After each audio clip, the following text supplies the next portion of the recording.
हाँ भाई, good morning. कल हमने मोल कॉन्सेप्ट स्टार्ट किया था, जिसमें मोल कॉन्सेप्ट के बेसिक पढ़ लिए थे और क्वेश्चन प्रैक्टिस कर रहे थे।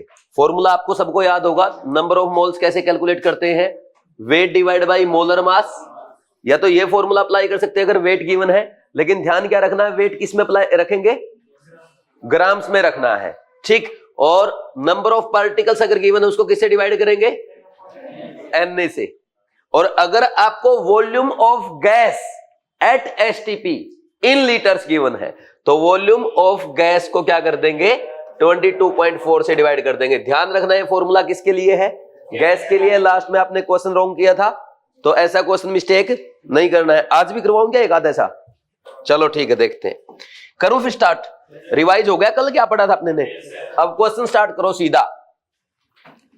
1 cc NO2 गैस, NO2 या N2O है, NO2 ही है ना, गैस कंटेन्स। देखना एक बार नोट्स में, ये उसका क्वेश्चन है नीट का, बहुत आसान है, अच्छा क्वेश्चन है। लेकिन पहला क्या आएगा, 1.8 डिवाइड बाई 224 इंटू 10 की पावर 22 एटम्स, सही है।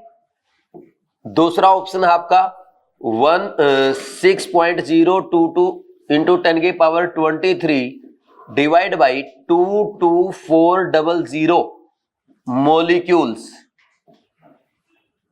तीसरा क्वेश्चन है, तीसरा ऑप्शन है, तीसरे में क्या आएगा, 1.32 डिवाइड बाई 224 इंटू में 10 की पावर कितना है, 22 23 इलेक्ट्रॉन्स। हाँ N2O कर लो, वैसे उससे फर्क नहीं पड़ेगा, कुछ उससे फर्क नहीं पड़ेगा, N2O हो या NO2, क्योंकि नंबर ऑफ एटम्स तीनों में, दोनों में 3-3 है।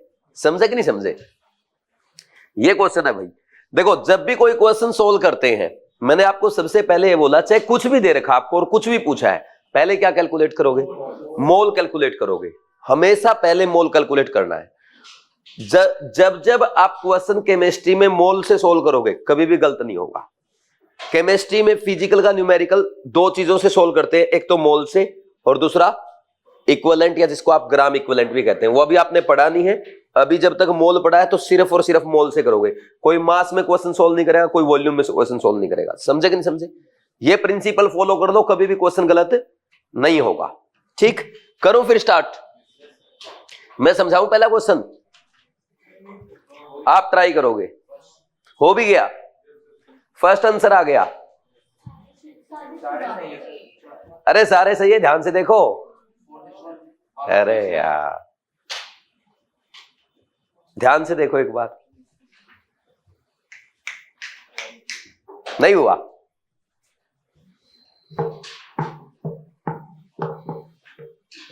करो फिर स्टार्ट। देखो, पहले क्वेश्चन में पहले नंबर ऑफ मोल्स कैलकुलेट करो। कितने आएंगे नंबर ऑफ मोल्स बताना भाई। 1 cc है, 1 cc का मतलब कितना हुआ, 1 ml। ml को लीटर में कन्वर्ट करो, कितना हो जाएगा, 10 की पावर -3 लीटर डिवाइड बाई, अच्छा एट एसटीपी लिखना भूल गया मैं। एट एसटीपी मैंने कल भी बोला था, अगर मैं गैस लिख रहा हूं तो एसटीपी अंडरस्टूड है, बाई चांस मैं भूल जाऊं तो अंडरस्टूड है। मैं भूल सकता हूं, एग्जामिनर नहीं भूलेगा, ठीक है। तो कंटेन्स एट एसटीपी ऐसा लिखना था, एट एसटीपी कंटेन्स। पहला देखो, डिवाइड बाई क्या करोगे, 22.4, ये मोल्स आ गए, ठीक। अब इन मोल्स में आप इसको ऐसे लिख सकते हो, 1/22,400 मोल्स। नीचे आके 10 की पावर क्या हो जाएगा, -3 जो है +3 हो जाएगा। तो इसको 22.4 को 1000 से गुणा करोगे तो कितना हो जाएगा, 22,400, ठीक है। अब इतने मोल्स, तो इसमें कितने मॉलिक्यूल्स होंगे, मल्टीप्लाई बाई Na। तो आप क्या लिख सकते हो, 6 इंटू 10 की पावर 23 डिवाइड बाई 22,400 मॉलिक्यूल्स। सही है, कोई डाउट तो नहीं किसी को? एक मोल में Na मॉलिक्यूल्स होते तो इतने मोल्स में इंटू में Na मॉलिक्यूल्स आ जाएंगे, इसमें कोई डाउट नहीं है। अब आपको बताने एटम्स, एक मॉलिक्यूल में N2O में कितने एटम्स है, 3। तो इतने मॉलिक्यूल्स में कितने होंगे, इंटू में 3। तो 6 इंटू 10 की पावर 23 डिवाइड बाई 22,400, ये क्या है, मॉलिक्यूल्स है। एक मॉलिक्यूल में 3 एटम, तो 3 से गुणा कर दोगे टोटल एटम्स आ जाएंगे। बोलो कोई डाउट है क्या, ठीक। और अब इसके बाद इलेक्ट्रॉन्स, अच्छा इसको ना जैसे उसके फॉर्मेट में लिखना चाहोगे क्या आएगा, 6 18, 18/22,400, ठीक। लेकिन उसने कैसे लिख रखा है, बोलो क्या कर रखा, देखो नीचे 2 0 हटा दो, 10⁻21 आ जाएगा, ठीक। और ऊपर उसको 18 को 1.8 लिख दोगे तो वापस 10⁻22 हो जाएगा। तो 1.8/224 गुणा 10⁻22 एटम्स। किसी को डाउट है क्या? दोबारा बताऊं क्या किया, फिर बता देता हूं। अगर आप एक काम करोगे, ये देखो ये दो जीरो है, ये 2 0 काट दो, कितना बचेगा 10⁻21। तो आप लिखोगे 224 गुणा में 10⁻21। अब एक बात बताओ, अगर 18 को मैं 1.8 लिखूं, क्या लिखूंगा 1.8 इंटू 10, तो 1.8 इंटू 10 अगर लिखोगे तो 10⁻21 को क्या कर दोगे, वही आंसर आया क्या?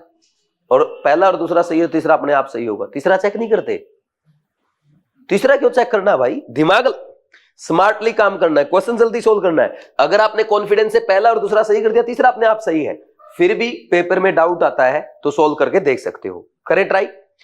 एक N2O मॉलिक्यूल में कितने इलेक्ट्रॉन है? 7 तो आपके नाइट्रोजन के, 2 नाइट्रोजन 14 और 8 ऑक्सीजन के 22 हो गए।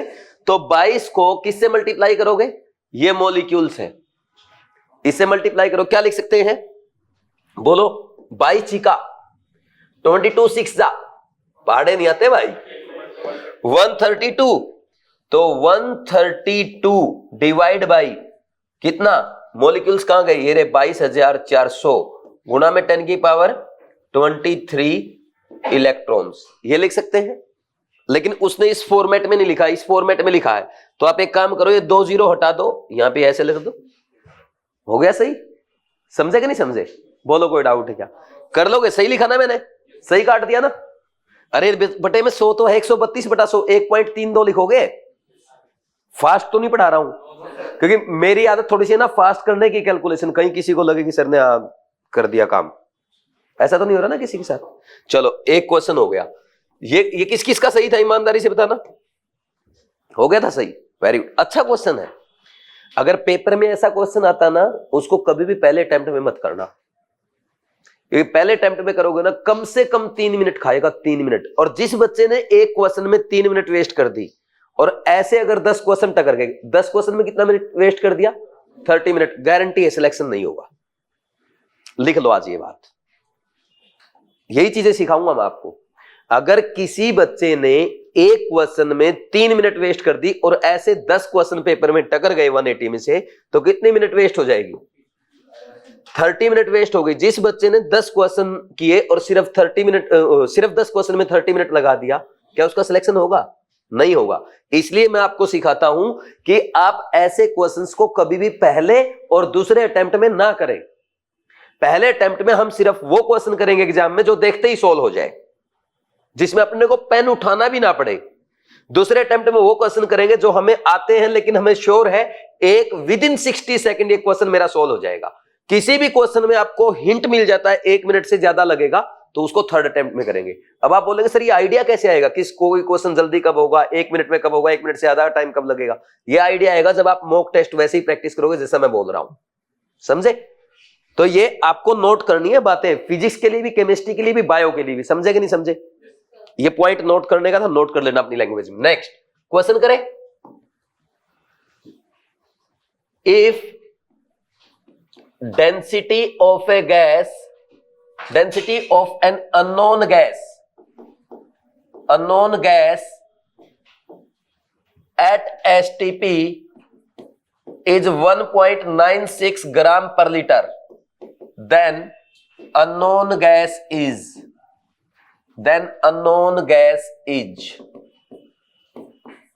पहला ऑप्शन आपके लिए CO, दूसरा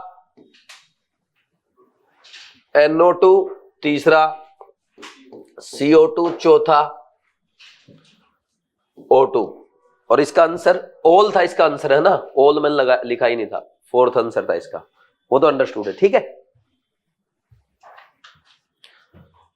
करोगे ट्राई? कैसे ट्राई करेंगे? आप किसी गैस के बारे में क्या कब बता सकते हो? अननोन गैस ये वाली है, वो हीलियम है, हाइड्रोजन है, O2 है, N2, कैसे बता सकते हो? आप गैसेस के बारे में पता क्या जानते हो? हीलियम का मास 4 होता है, H2 का 2 होता है, O2 का 32, N2 का 28, CO2 का 44। तो ऐसे अगर आपको मोलर मास पता चल जाए तो आप बता सकते हो। मोलर मास मतलब क्या हुआ? एक मोल गैस का मास। कितने मोल गैस का मास? एक मोल गैस का मास। और एक मोल गैस की एसटीपी पे वॉल्यूम कितना होता है? 22.4। तो आपको ये कितने लीटर का वॉल्यूम मास दिया गया है? 1 लीटर का। तो 22.4 लीटर का मास क्या होगा? 1 मोल का मास। तो कर दो मल्टीप्लाई। नहीं समझे? बोलो भाई, हम क्या लिखेंगे? डेंसिटी क्या है? डेंसिटी है 1.96 ग्राम पर लीटर। क्या होती है डेंसिटी? आप सब जानते हैं density equal to mass per unit volume होता है। तो अगर आप 1 मोल का मास फाइंड आउट कर लें तो मोलर मास आ गया, उससे आप बता देंगे कौन सी गैस है। तो मास क्या होता है? Density into volume. तो वॉल्यूम कितनी होगी 1 मोल की? तो अब आप लिखेंगे volume of gas at STP. Volume of 1 mole gas at STP कितना आएगा? 22.4 लीटर। तो आप क्या लिखोगे? Mass of gas at STP, mass of 1 mole gas at STP. कर लोगे या नहीं कर लोगे? अब ऐसे कितना आएगा बोलो? डेंसिटी है 1.96 इंटू 22.4। देखो पेपर में ना आइडिया आ जाता है, पता कैसे? 1.9 को 22, इसको बढ़ा दिया, इसको थोड़ा घटा दो। ये 22.4 इसको 22 मान लो, और ये 1.9 है, इसको 2 मान लो। 22 नहीं, एक ही गैस का मास आता है। नहीं समझे? तो 44 ग्राम पर मोल कौन सी गैस का मोलर मास है? ऐसे क्वेश्चन हो जाएगा ना। देखो अगर पेपर में डायरेक्ट क्वेश्चन आता ना, ऐसा लगता है क्या करना है इसमें? कुछ भी नहीं करना भाई। आपको ना अननोन गैस पूछेगी, अननोन गैस आप सिर्फ उसके मोलर मास से बता सकते हो। H2 का 2 होता है, जिसका 2 वो H2 है, 4 है तो हीलियम है, ठीक। 28 है तो N2 है, ठीक। या CO का भी 28 होता है वैसे, है ना। O2 का 32 है, 44 CO2 का है, 64 SO2 का है, 80 SO3 का है। तो आपको 1 मोल का मास चाहिए। तो 1 मोल का मास एसटीपी पे 1 मोल गैस की वॉल्यूम 22.4 और डेंसिटी दे रखी है, तो वॉल्यूम से मल्टीप्लाई कर दोगे, 1 मोल की वॉल्यूम से मल्टीप्लाई कर दो, 1 मोल गैस का मास आ जाएगा। नहीं? दोबारा बताऊं? एक क्वेश्चन और करा दूं इसी पैटर्न पे। लो फिर क्वेश्चन लिखो। इफ 1 सेकेंड रुक जाना। 5.6 gram of an unknown gas X, 5.6 gram of an unknown gas X has a volume of 4.48 liter at STP. Then gas X may be पहला CO2, दूसरा N2, तीसरा CO and fourth one is both 2 and 3.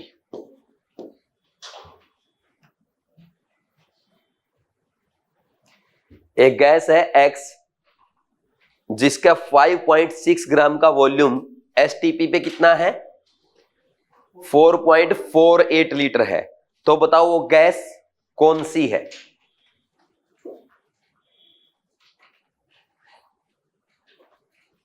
जब gas का मास दिया है तो molar mass से divide करके क्या कर सकते हैं? मोल्स फाइंड आउट कर सकते हैं। और एसटीपी पे वॉल्यूम दिया है तो 22.4 लीटर से डिवाइड करके मोल्स आ जाएंगे। कौन सी गैस आ रही है? आ गया? किस किस का आंसर आ गया?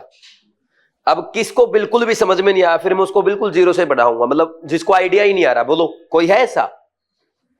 कोई है ऐसा जिसको बिल्कुल समझ में नहीं? कोई बात नहीं यार, अपना दूसरा लेक्चर है, शर्माने की जरूरत नहीं है। कोई है ऐसा बिल्कुल समझ में नहीं आओ? देखो क्या करेंगे इसमें भाई। आपको पता है मास दिया है और वॉल्यूम दिया है, और हम क्या जानते हैं? मोल्स फाइंड आउट करना जानते हैं। मोल्स का फॉर्मूला हमारे लिए क्या है? वेट डिवाइड बाई मोलर मास कर दो, या volume divide by volume of gas at STP in litre divide by 22.4 कर दो। दोनों से मोल्स ही तो आएंगे, और दोनों से मोल्स आएंगे इक्वल भी तो कर सकते हैं, दोनों को कर सकते हैं। ये वेट दिया है 5.6 divide by molar mass is equal to volume कितनी है 4.48 लीटर, ये 22.4 कैंसिल करो, कितना आया 0.2 पे कटेगा ये, और ये 0.2 ये कट जाएगा 28 पे। Molar mass is equal to 28 gram per mole आ रहा है। कौन सी गैस का होता है? CO2। किस किसने एग्जैक्ट ऐसे ही किया था?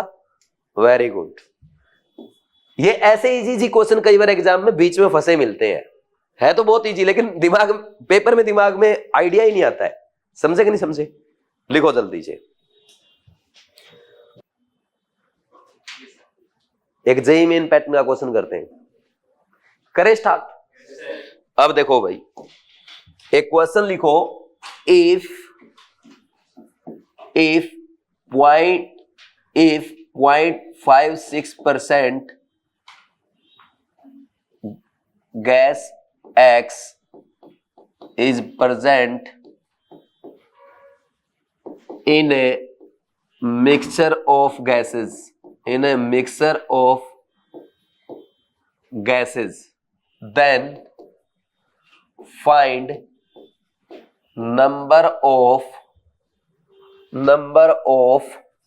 moles of gas X, then find number of moles of gas X in 1 liter of this mixture at STP। बहुत ही आसान क्वेश्चन है, आप एक बार ट्राई करो, फिर मैं समझाऊंगा। लिखो जल्दी से।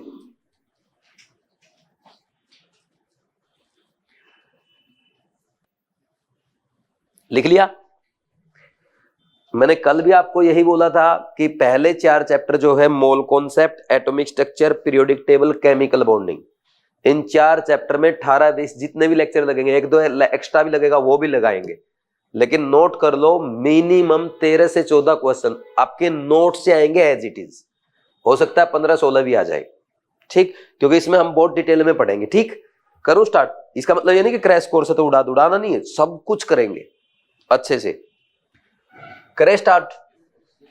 अब देखो, अब इस क्वेश्चन में क्या है, बोल रहा है कि एक गैस का मिक्सर है जिसमें 0.56% क्या है, एक्स गैस है।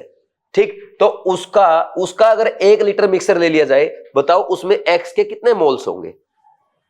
बोलो, किया किसी ने? चलो मैं समझा देता हूं, फिर बताना। भाई आपको जब भी परसेंट दिया हो, पहले बात तो आप 100 में बात करोगे, तो 100 लीटर मिक्सर कंटेन्स, बोलो कितना, क्या बोलोगे? 0.56 लीटर एक्स गैस। ठीक, और 1 लीटर में कितना होगा? 1 लीटर मिक्सर में unitary method, 0.56 divide by 100 litre x gas. इसको आप क्या लिख सकते हो? इसको ऐसे लिख दूं, 5.6 इंटू 10 की पावर -3 लिख दूं क्या? इसको सही लिखा क्या? इतना लीटर हो गया। ये एसटीपी पे है, वॉल्यूम आ गया। एसटीपी पे वॉल्यूम आपके पास, number of moles of gas X कितना? 5.6 इंटू 10 की पावर -3 डिवाइड बाई 22.4, ये कट जाएगा 4 पे, और 1/4 होता है 0.25। 0.25 इंटू 10 की पावर -3, इसको क्या लिख सकते हैं? 2.5 इंटू 10 की पावर -4 मोल्स। किस किस का सही था, ईमानदारी से बताना। हो गया ना? टफ है क्या? आसान क्वेश्चन है, ऐसा क्वेश्चन एग्जाम में बन सकता है, कर लोगे? सही है, इसको लिख लो, जिसका नहीं हुआ फिर आगे बढ़ेंगे। क्या बोला? 100 लीटर मिक्सर क्यों माना मैंने भाई? परसेंटेज में गिवन है ना। अगर मैं बोल दूं आपके 73% आए हैं, आप क्या बोलोगे? 100 में से कितने नंबर आए हैं? 73, यही तो बोलोगे। तो इसने बोल दिया कि 0.56% एक्स गैस है, तो 100 लीटर मिक्सर में कितने लीटर एक्स होगी? 0.56 लीटर, और 1 लीटर में कितनी होगी? 0.56 डिवाइड बाई 100, वॉल्यूम आ गया एसटीपी पे, डिवाइड बाई क्या कर दोगे? 22.4, क्या आ जाएगा? मोल्स आ जाएगा एसटीपी पे। बोलो कोई डाउट है क्या?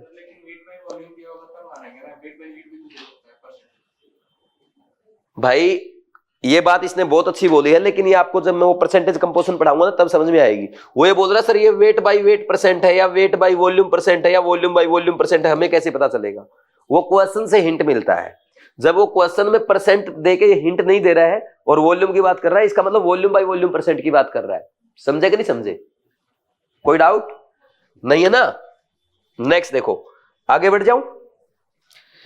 अब मैं आपको थोड़ा सा और पैटर्न चेंज कर रहा हूं। क्वेश्चंस का पैटर्न चेंज होते जा रहा है हर बार, हर स्लाइड में देखते जाना आप, हर स्लाइड में नया पैटर्न आता जाएगा। ठीक, करूं स्टार्ट। अब एक क्वेश्चन लिखो, करे if number of molecules of CO in a cylinder is equal to number of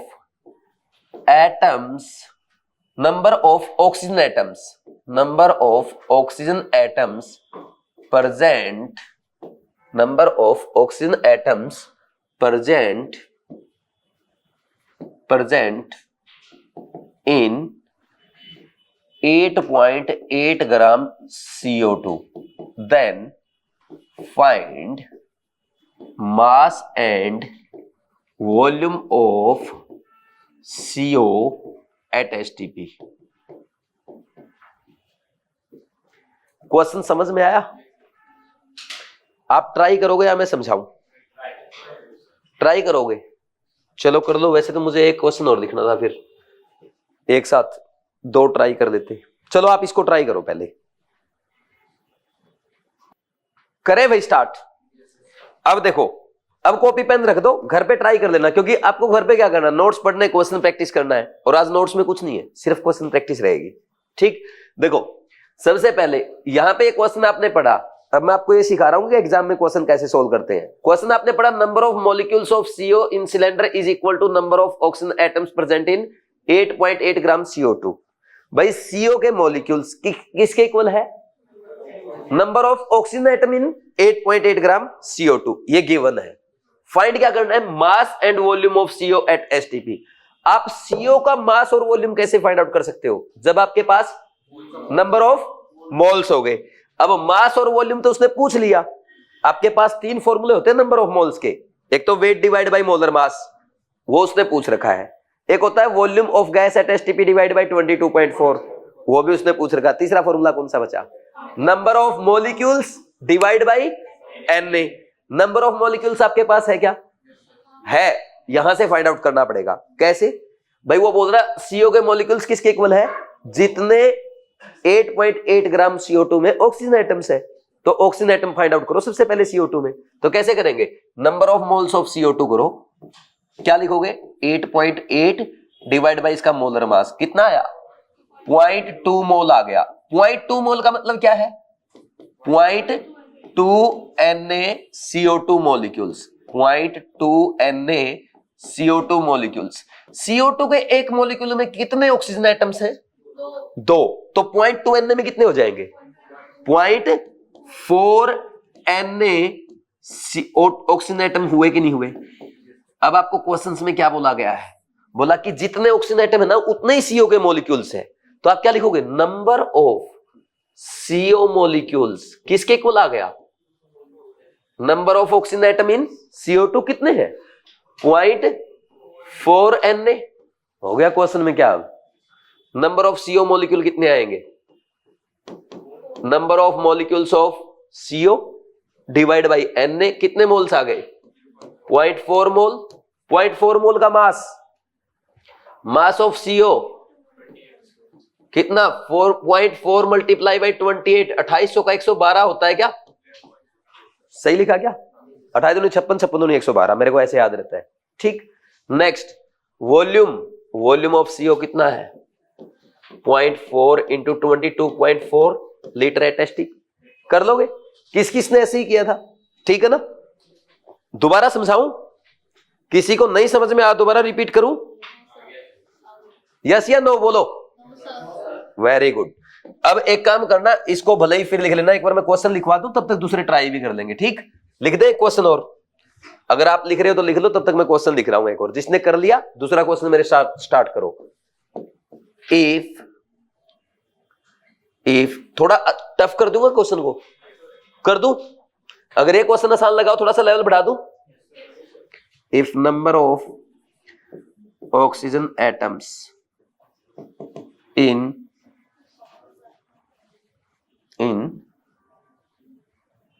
वैसे आसान हो जाएगा ये भी, चलो कर दूं क्या? अच्छा, SO2 is equal to number of oxygen atoms in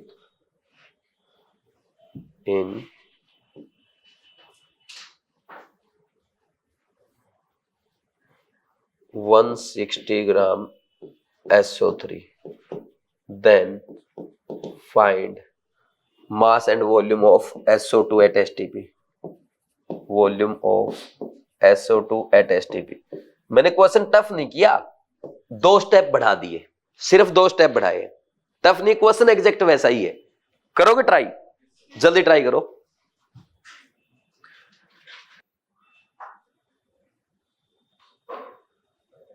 करें भाई स्टार्ट फिर।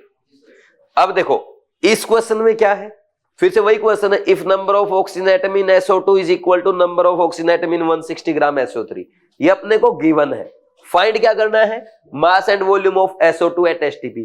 तो मुझे क्या चाहिए? SO2 का मोल्स चाहिए।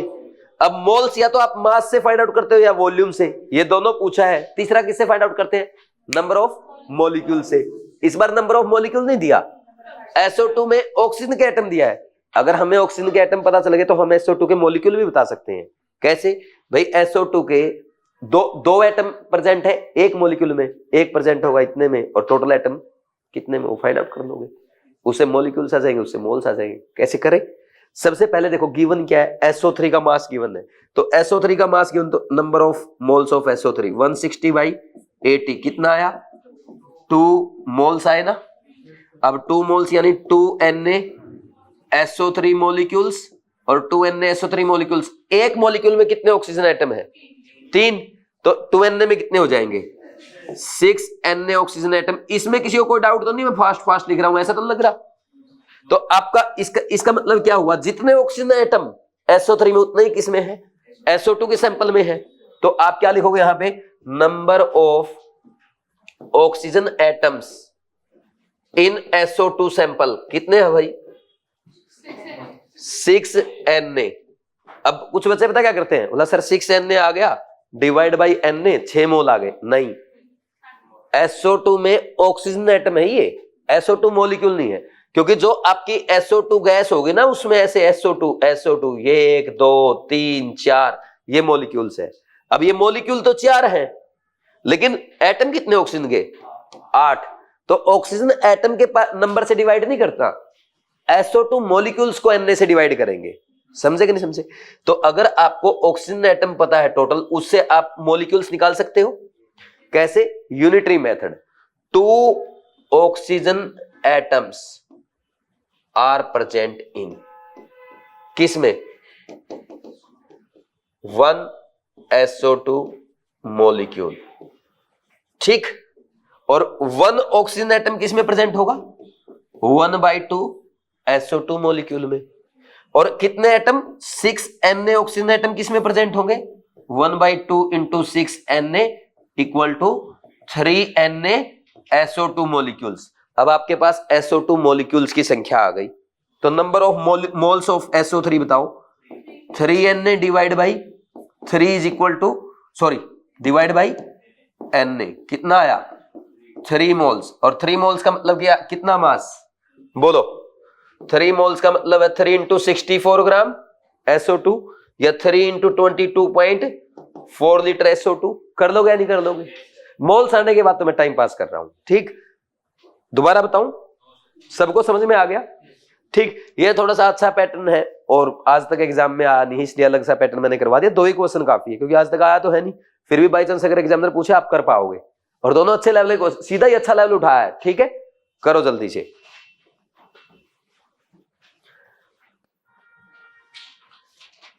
करें स्टार्ट, पक्का? अब नेक्स्ट देखो भाई, अब क्वेश्चन लिखो मेरे साथ साथ। अब दो बहुत आसान क्वेश्चन मैं आपको करवा रहा हूं। पहला है if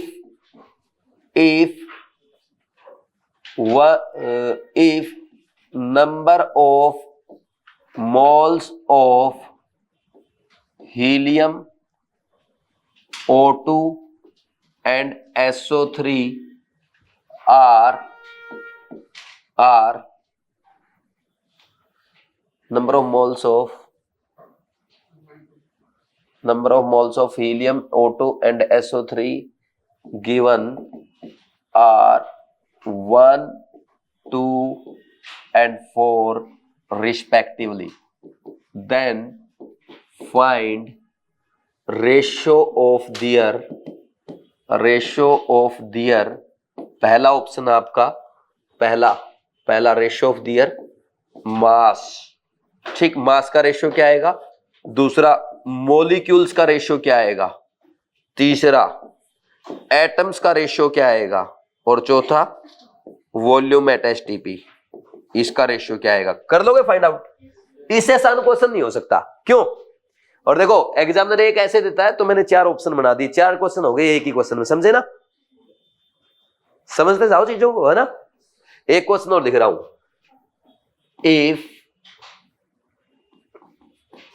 if equal masses of H2, O2 and SO2 are given at STP, then find ratio of their पहला मोल्स, पहले मोल्स का रेशियो, दूसरा मास का दे ही रखा है, मॉलिक्यूल्स का रेशियो, तीसरा एटम्स का रेशियो, चौथा वॉल्यूम का रेशियो। कर लोगे या नहीं कर लोगे? दोनों question with in 120 second try करो। करे भाई स्टार्ट, कर लिया ना ट्राई सबने? अब देखो इसने क्या दे रखा, नंबर ऑफ मोल्स दे दिए हीलियम, O2 एंड SO3 के। भाई ये हीलियम है, ठीक, ये हीलियम, ये O2 और ये SO3, तीनों के मोल कितना कितना दे दिया, 1 इसका 2 इसका 4 दे दिया। मास का रेशियो बताना क्या रेशियो आएगा। हीलियम का मास 1 मोल का 4 ग्राम होता है, इसका 1 मोल का कितना है, 32 ग्राम होता है, और SO3 के 1 मोल का कितना होता है, 80। कैंसिल हो रहा है क्या कुछ 4 पे, 1:16:80। ठीक है, आसान था। दूसरा रेशियो मॉलिक्यूल्स का रेशियो, भाई हीलियम के 1 मोल में कितने मॉलिक्यूल्स होंगे, Na। अरे उसमें एक ही एटम है, वही मॉलिक्यूल है, वही एटम है, तो इसमें कितने आए, Na। इसमें बताओ O2 में कितने होंगे, 2 मोल में 2 Na, SO3 में कितने होंगे, 4 Na। यानी जो मोल्स का रेशियो आएगा वही तो मॉलिक्यूल्स का रेशियो आएगा, बिकॉज आप लिखते हो N equal to N by Na। Na is constant, then number of moles directly proportional to number of molecules. Simple, नहीं समझे? दोबारा बोलूं, अरे N equal to N by Na करते हो, Na तो कॉन्स्टेंट है, तो number of moles directly proportional to क्या हो जाएगा, मॉलिक्यूल्स, या उल्टा बोल दो number of molecule directly proportional to number of moles. जो 2 मोल्स का रेशियो वही किसका आएगा, मॉलिक्यूल का रेशियो आएगा हमेशा। समझे कि नहीं समझे? लेकिन एटम में ये मत अप्लाई कर देना, क्योंकि एटम अलग अलग हो सकते हैं। जैसे हीलियम में तो एक ही एटम है एक मॉलिक्यूल में, तो एक मॉलिक्यूल में एक एटम है, तो Na मॉलिक्यूल्स में कितने एटम होंगे, Na एटम्स। ऑक्सीजन में एक मॉलिक्यूल में कितने एटम्स है, 2, तो 2 Na में कितने होंगे, 2 into 2 Na। और इसमें क्या करोगे, SO3 में कितने एटम है, 4, तो 4 Na मॉलिक्यूल्स में कितने होंगे, 4 into 4 Na।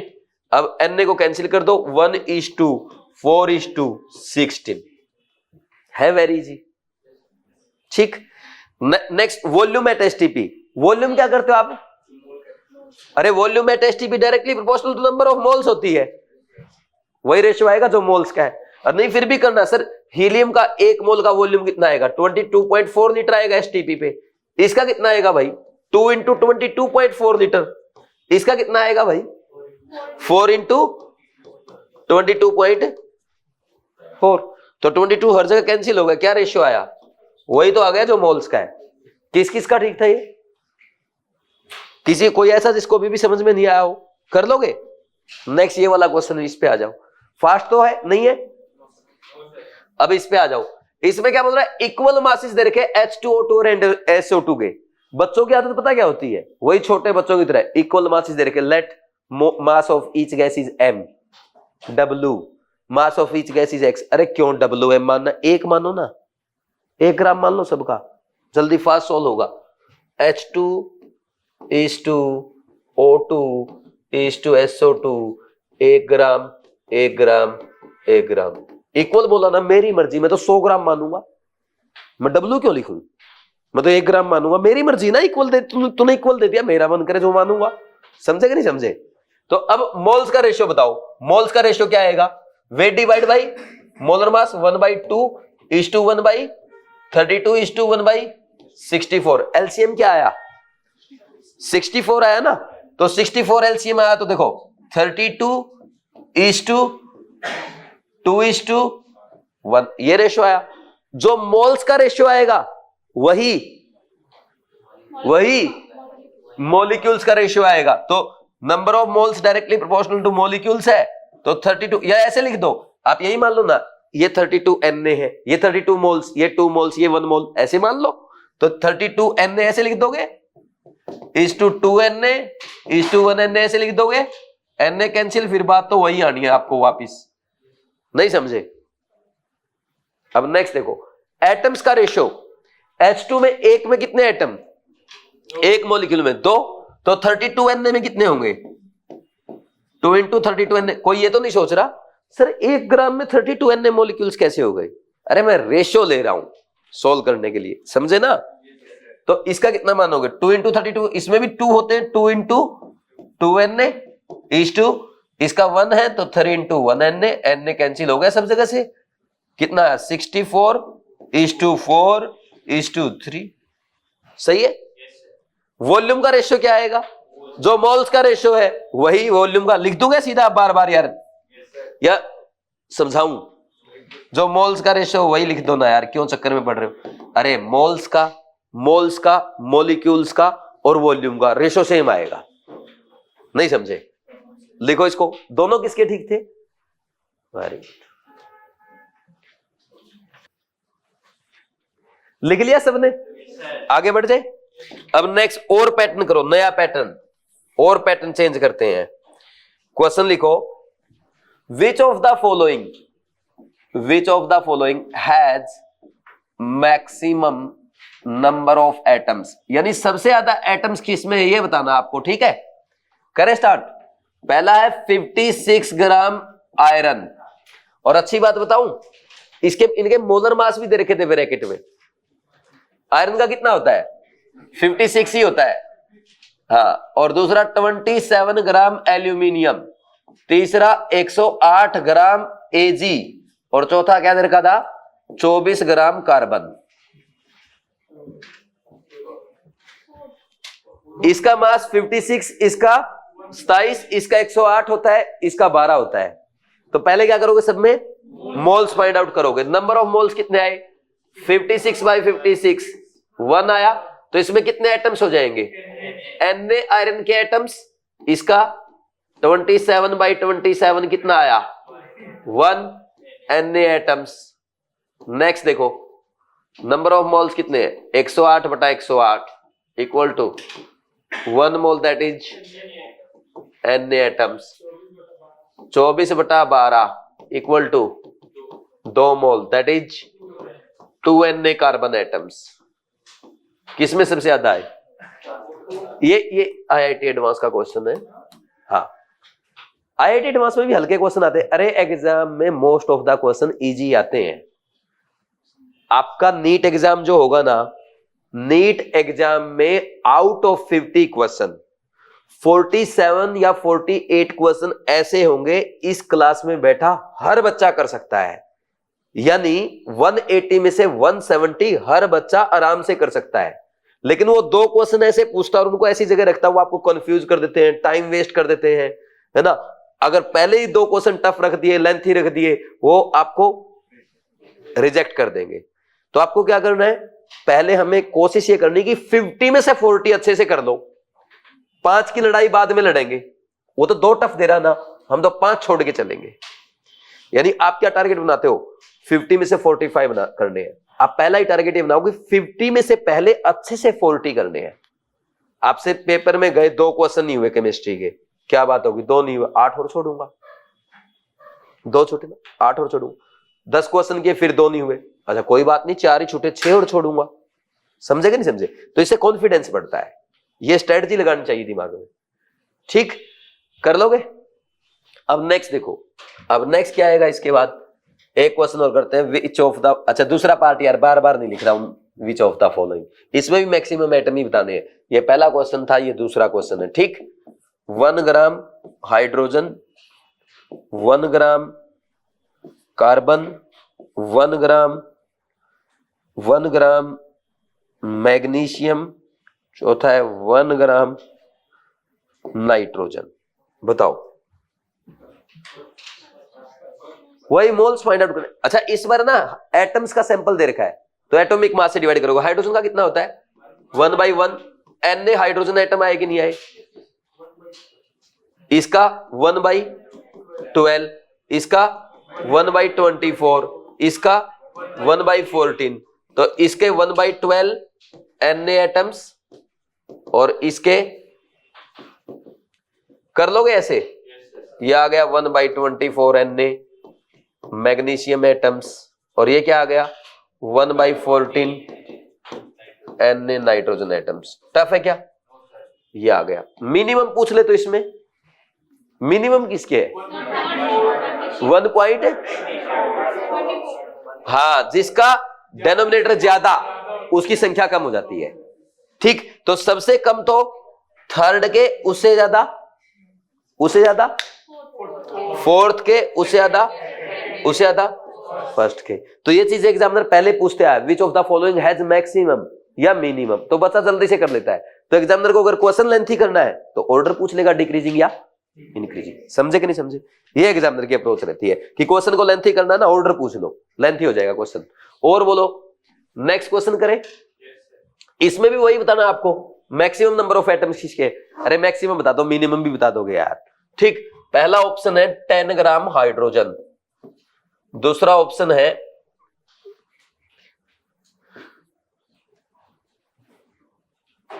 44.8 litre CO2 eight STP, तीसरा ऑप्शन है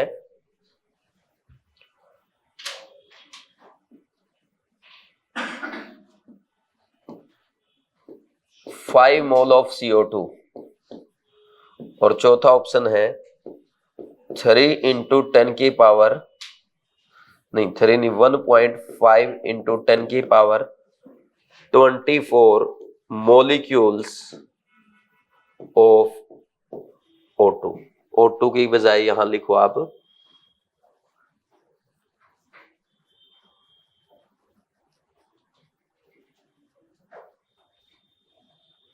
(2), हाँ O2 ठीक है। इसको आप ट्राई करो, ये भी नीट एग्जाम का पैटर्न है।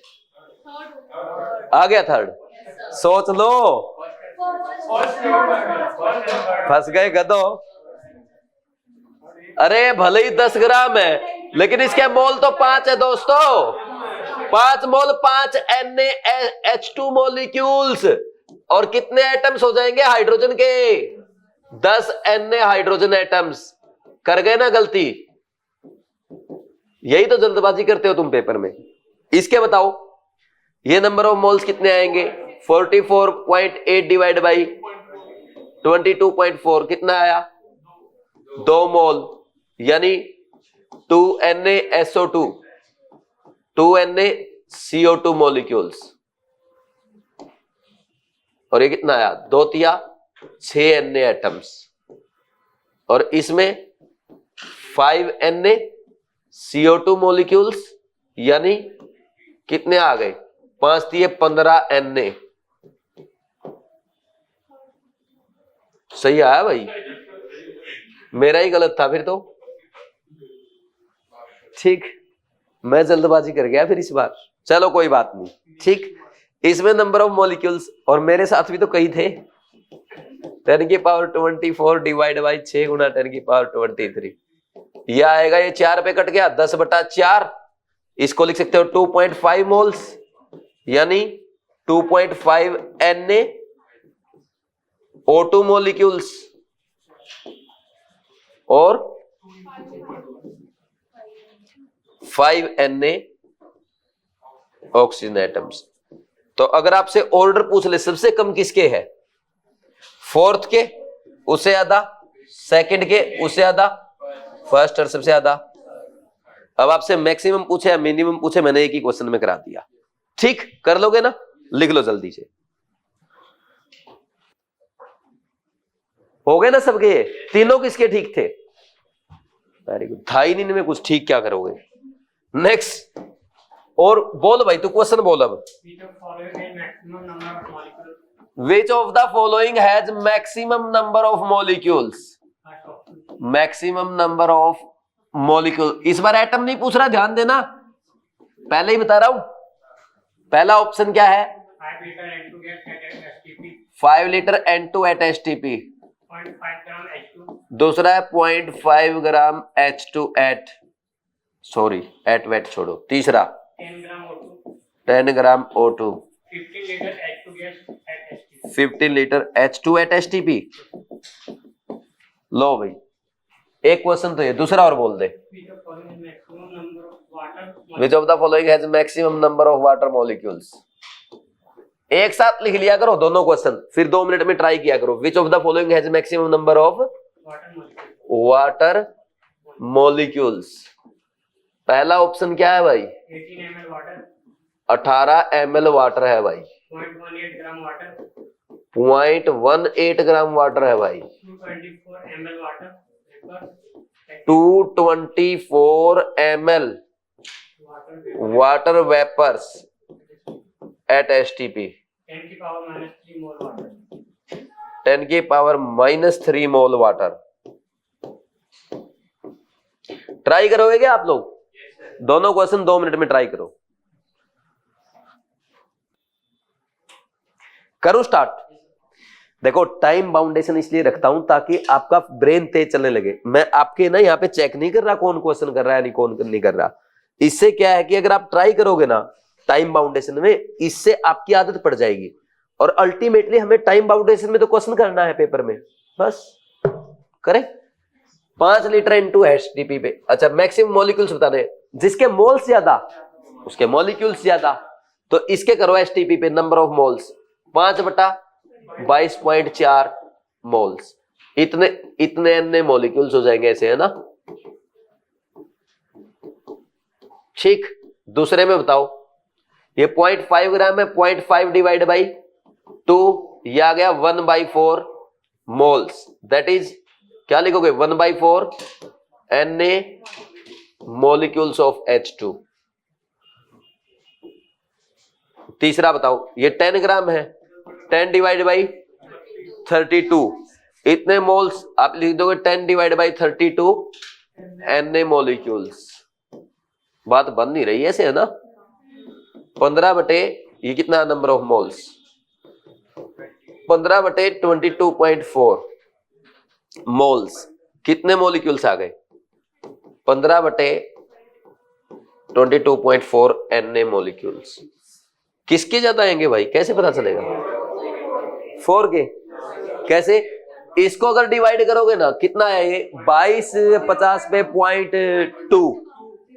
0.2 समथिंग, और इसको 0.2 को पूरा मत सोल्व किया करो, इसको लिखोगे आप 0.25 Na मॉलिक्यूल्स, इसको लिखोगे आप 32 या 96 0.3 Na, तो इन दोनों से ज्यादा तो इसके आ गए, और इसमें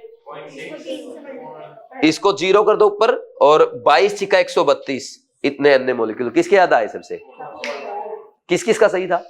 नीट का क्वेश्चन है, थोड़ी कैलकुलेशन अच्छी थी बस इस बार, है ना? ये नीट एग्जाम का पूछा हुआ क्वेश्चन है। कोई डाउट तो नहीं किसी को मैंने कैसे किया?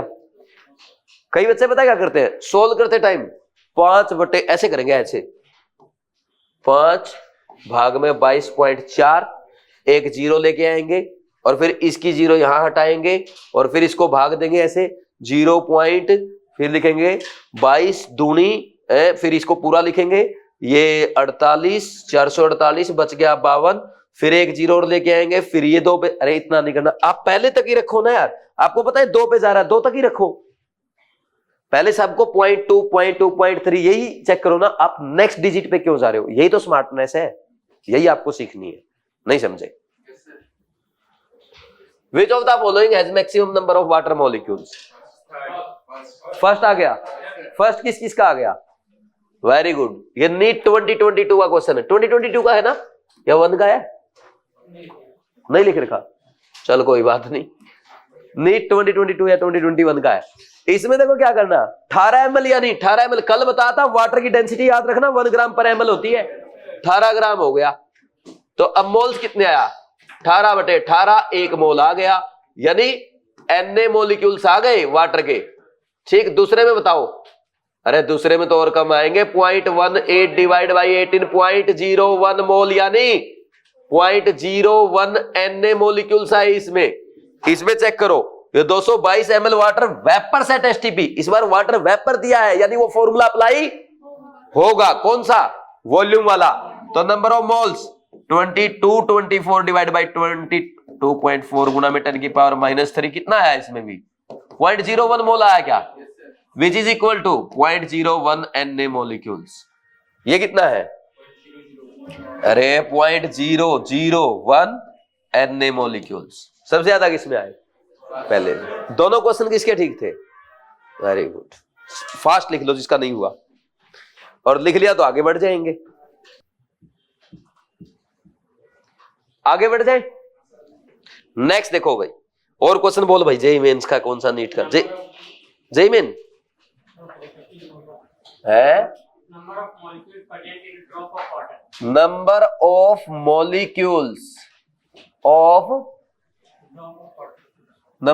मॉलिक्यूल्स प्रेजेंट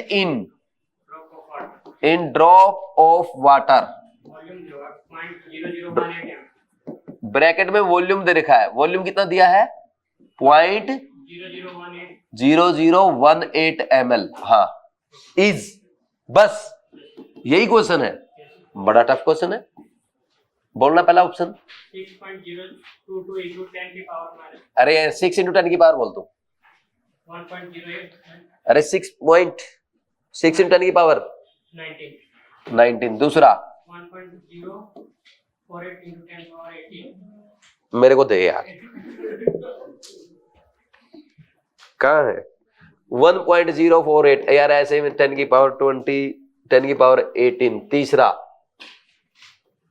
4.84 इंटू 10 की पावर 17। चौथा, भैया एग्जाम के क्वेश्चन है इसलिए ऑप्शन लिखवा रहा हूं, ताकि आपको आइडिया है कि ऑप्शन से देख के अपने को डरना नहीं है। नहीं तो ऑप्शन देख के डर जाते हैं, सोल्व नहीं करूंगा, कैलकुलेशन नहीं आती है, मैथ मेरा वीक था इसलिए मैं नीट लिया था। है?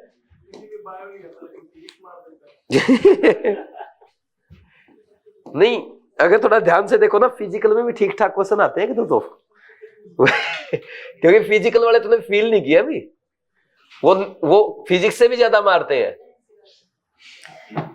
हाँ, एनसीईआरटी के एज इट इज आते हैं ना, जो देखेगा ना आपने। मैं भी आपको एनसीईआरटी के क्वेश्चंस कराऊंगा क्लास में, क्योंकि मोल कॉन्सेप्ट में तो है नहीं कुछ खास एग्जांपल। थर्मोडायनेमिक के जब क्वेश्चन क्लास में कराऊंगा तो तुमको अच्छा एनसीईआरटी, तब तुम्हें पता चलेगा फिजिकल की औकात क्या है। Water vapours at NTP.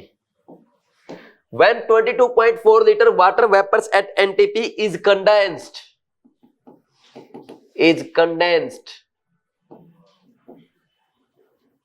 then volume of water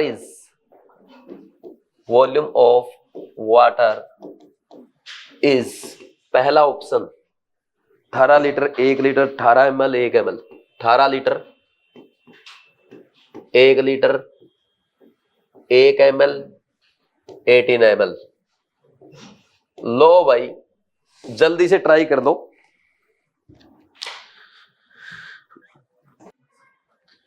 कर रहे हो क्या ट्राई? सोल्व कर ली? दोनों आंसर किस किस के आ गए? पहले या क्या आएगा? फर्स्ट और दूसरे का फोर्थ। किस किस का आ गए आंसर? वेरी गुड, सही। दोनों जेईई मेंस के क्वेश्चन है। ये जेईई मेन का है और ये भी जेईई मेन का है। अब पहले में आ जाओ। Number of molecules present in drop of water. भाई आपको वॉल्यूम दे दिया, वॉल्यूम दे रखा ड्रॉप ऑफ वाटर का कितना? 0.0018 ml। हम लोग क्या जानते हैं? डेंसिटी ऑफ वाटर 1 ग्राम पर ml होता है। तो मास कितना हो जाएगा वाटर का? यहां से 0.0018 ग्राम हुआ कि नहीं हुआ? नंबर ऑफ मोल्स बताओ। 0.0018 डिवाइड बाई 18 कितना आया? 10 की पावर -4 मोल। और 10 की पावर 4 मोल में कितने मोलिक्यूल होंगे? 10 की पावर -4 इंटू 6 इंटू 10 की पावर 23, दैट इज 6 इंटू 10 की पावर 19 मोलिक्यूल्स आएगा कि नहीं आएगा? तो एक ड्रॉप में इतने वाटर मोलिक्यूल्स हैं। हो गया? छोटी सी ड्रॉप, उसमें देखो कितने वाटर मोलिक्यूल है। ठीक, कर लोगे ऐसे? नेक्स्ट ये वाला, when 22 liter water vapors at NTP is condensed, then volume of water is। भाई वॉल्यूम दे रखा 22.4 लीटर एट एनटीपी पे। तो आप एनटीपी पे उसके मोल्स फाइंड आउट कर सकते हो। 22.4 डिवाइड बाई 22.4 कितना आ गया? 1 मोल। 1 मोल का मास कितना होता है? 18 ग्राम होता है ना। और आप क्या जानते हैं? डेंसिटी ऑफ वाटर कितना है? 1 ग्राम पर ml। रट गया होगा अब तो 18 ग्राम का वॉल्यूम कितना होगा? 18 ml लिक्विड वाटर का वॉल्यूम कितना? ऐसे ही किया ना सबने? बस हो गया। अब जेईई मेन में आ चुका है। नीट वाला चाहे तो कॉपी कर सकता है कि नहीं कर सकता? लेकिन मैं कहूंगा भाई तू अगर ऐसे कॉपी करेगा तो मेरे जैसा मास्टर तेरी बेइज्जती करेगा क्लास में कि एज इट इज कॉपी करता है। तो असर्शन रीजन बना के कर ले। लिखो assertion reason. Assertion, when 22.4 liter water vapors at NTP is condensed, then volume of water is 18 ml। यानी ऊपर वाला क्वेश्चन एज इट इज लिख दिया। सही है कि नहीं है? असर्शन सही हो गया, सोचने की जरूरत है क्या? Reason, density of water. अरे रीजन को ऐसे लिखता हूं, डेंसिटी ऑफ वाटर 1 ग्राम पर ml होती है। इसी कारण तो आ रहा है, नहीं समझे? Assertion right, reason right and reason explain assertion. भाई इस डेंसिटी से तो हमने क्या बताया है? वॉल्यूम ऑफ कंडेंस्ड वाटर बताया ना, लिक्विड वाटर का। नहीं समझे यार? तो असर्शन क्या है? Right, reason right, reason explains assertion. किसी को कोई डाउट है तो मैं दोबारा रिपीट करता हूं। समझ आया? भाई आपको 22.4 लीटर वाटर वेपर दे दिए एनटीपी पे, आप उनको कंडेंस कर रहे हो, तो आपके पास कितने वाटर वेपर है? 1 मोल वाटर वेपर है ना। तो अगर उसको गैस से लिक्विड में ले आओगे तब भी तो कितना रहेगा? 1 मोल वाटर रहेगा ना। और 1 मोल वाटर का मास कितना है? 18 ग्राम। तो 1 मोल वाटर का लिक्विड का अगर आपको वॉल्यूम बताना है तो 1 ग्राम पर ml होता है। कितना आ जाएगा? क्या? हाँ वाटर वेपर्स। अरे यार वाटर वेपर्स लिखा गया मैंने, सॉरी। ये भाई इससे काम नहीं चलेगा, वाटर वेपर्स लिखना पड़ेगा यहाँ पे। वो तो आप, अरे आप बात समझे कि नहीं समझे? फीलिंग समझो यार मेरी। हाँ फालतू का। At NTP is, at NTP. ठीक, लिख लो भाई जिसको लिखना है। असर्शन रीजन बन गया न्यूमेरिकल से। देखो लिखो जल्दी से, करूं स्टार्ट? अब नेक्स्ट देखो, फिर क्वेश्चंस लिखो। फाइंड मास ऑफ फॉलोइंग,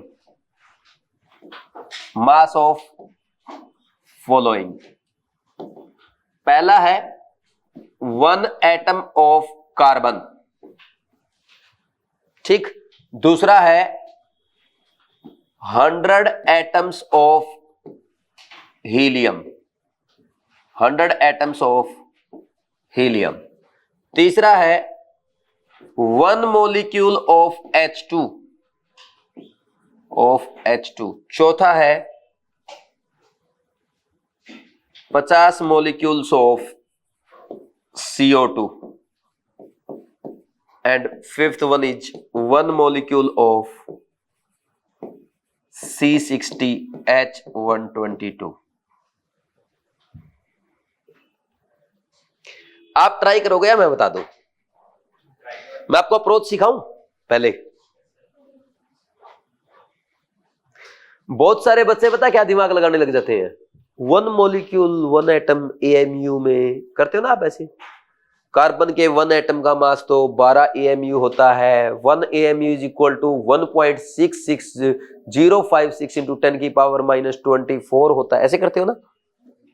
लेकिन मैंने AMU कहां पढ़ाया आपको? पढ़ाया क्या? एटॉमिक मास यूनिट आपने पढ़ा क्या? जब हमने पढ़ा ही नहीं, आप अप्लाई क्यों कर रहे हो? नहीं करना। जितना नॉलेज है उसी से सॉल्व करना है। करें स्टार्ट? बोलो। नहीं करें? क्या पता भाई, जी रहे हो?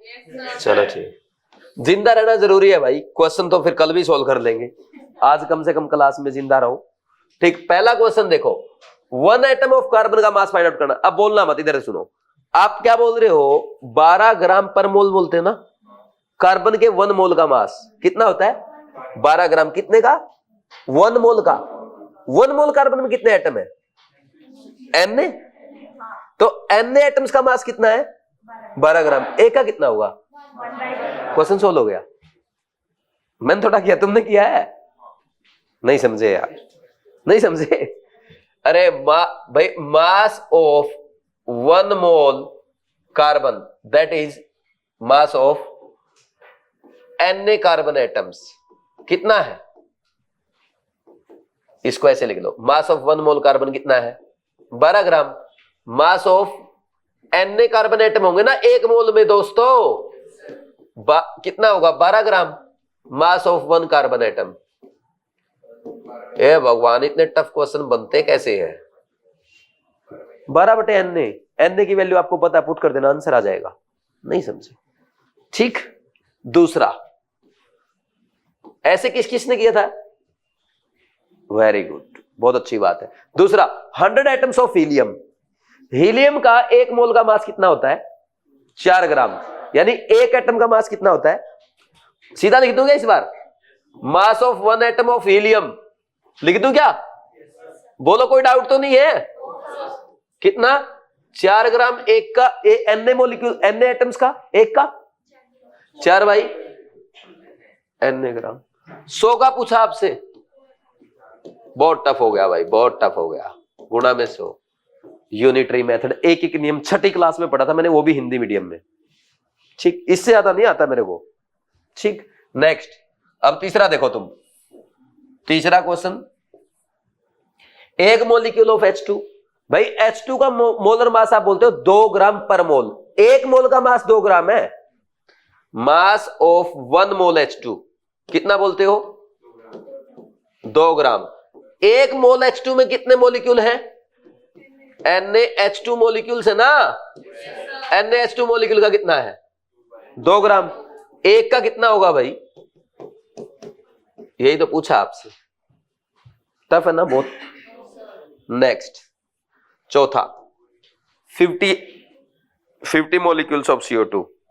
मास ऑफ 1 मॉलिक्यूल ऑफ CO2 बताना कितना आएगा? कितना आया? 44 ग्राम है। 44/Na आएगा। 1 मॉलिक्यूल का पूछ रहा हूं, मोल का थोड़ा पूछ रहा हूं। ठीक, कितने मोल्स का पूछा, कितने मॉलिक्यूल का पूछा है? 44/Na into 50। कर लोगे? सोल्व करना पड़ जाए तो, या सोल्व भी करूं मैं? इसका कितना आएगा?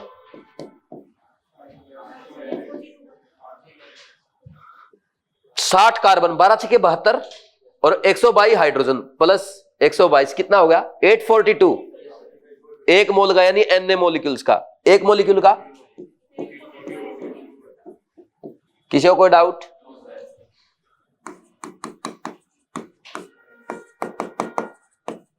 कर लो, लिख लो जल्दी से। सही है ना, आसान थे ना, कर दो ट्राई। नेक्स्ट देखो भाई, और क्वेश्चन सोल्व करें। एक और लिखना, ये बोल तू ट्राई एटॉमिक गैस वाला।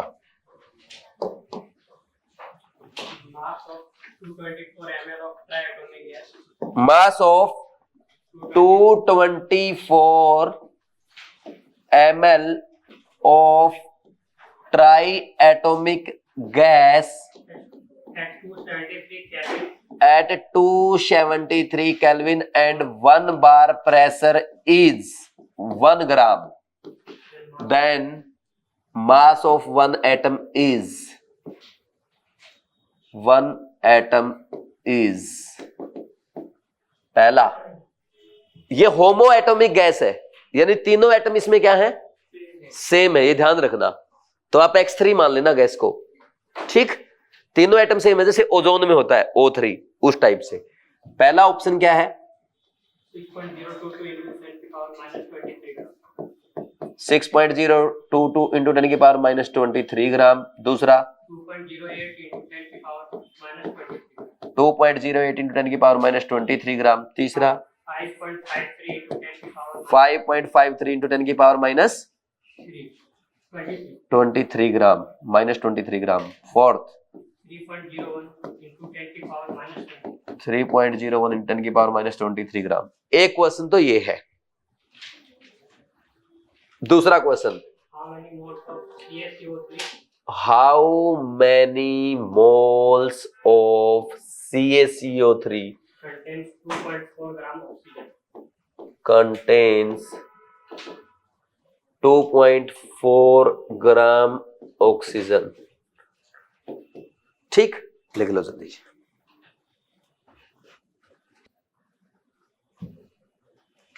सही बात है ना भाई, क्वेश्चन सोल्व करने की टेंशन नहीं लेनी है। क्लास में नहीं हो कोई बात नहीं, घर जाके सोल्व होना चाहिए, क्योंकि क्लास में कोई भी टीचर है वो स्पेसिफिक क्वेश्चन रखता है, कुछ स्टैंडर्ड क्वेश्चन रखे जाते हैं, और वो हर बच्चे से सोल्व हो जरूरी नहीं है। घर जाके ये सोल्व ना हो, या घर जाके क्वेश्चन प्रैक्टिस करते टाइम सोल्व ना हो, तब अपने को टेंशन लेनी चाहिए, तब मेरे से पूछना चाहिए। करें स्टार्ट। पहला क्वेश्चन देखो क्या है, mass of 224 ml of ट्राइएटोमिक gas at 273 Kelvin and 1 bar pressure is 1 gram. Then mass of one atom is।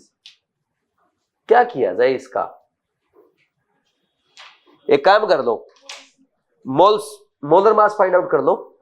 एक मोल का मास आ जाएगा, यानी N मोलिक्यूल्स का मास आ जाएगा, फिर वहां से एक मोलिक्यूल का, फिर वहां से एक एटम का। नहीं समझे? तो सबसे पहले क्या करेंगे, आपको पता नंबर ऑफ मोल्स में हमने एक फॉर्मूला पढ़ा, वेट डिवाइड बाई मोलर मास, और वॉल्यूम है तो volume of gas in litre at STP divide by 22.4। तो कितना आया, वेट कितना 1, मोलर मास ये 22, 224 है ना, गुणा में 10 की पावर -3 जरूर कर देना। तो ये कट गया कितने पे, 10 पे, ये बच गया 10 की पावर -2।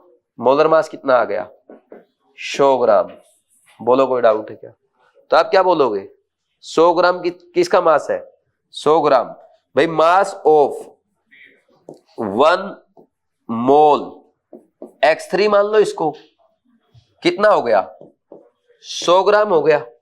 या आप इसको लिख सकते हो मास ऑफ N मोलिक्यूल्स, कितना है 100 ग्राम है ना। एक बात बताओ, मास ऑफ, इसमें मोलिक्यूल एटम कितने होंगे 3Na, तो 3NaX एटम का मास कितना है, 3Na एटम्स का कितना भाई 100 ग्राम। अभी भी एक मोल में 3Na एटम्स है, और मास ऑफ 1 एटम कितना आएगा 100/3Na। सोल्व करना, 100/3 गुणा 6 गुणा 10 की पावर 23। देखो 6 3 18, 100 को 18 से भाग करो, 18 5 90, 5.5 आएगा। एक ही ऑप्शन, ज्यादा नहीं सोचना है। 10 की पावर माइनस अपने आप से ही मिल जाएंगे। नहीं समझे?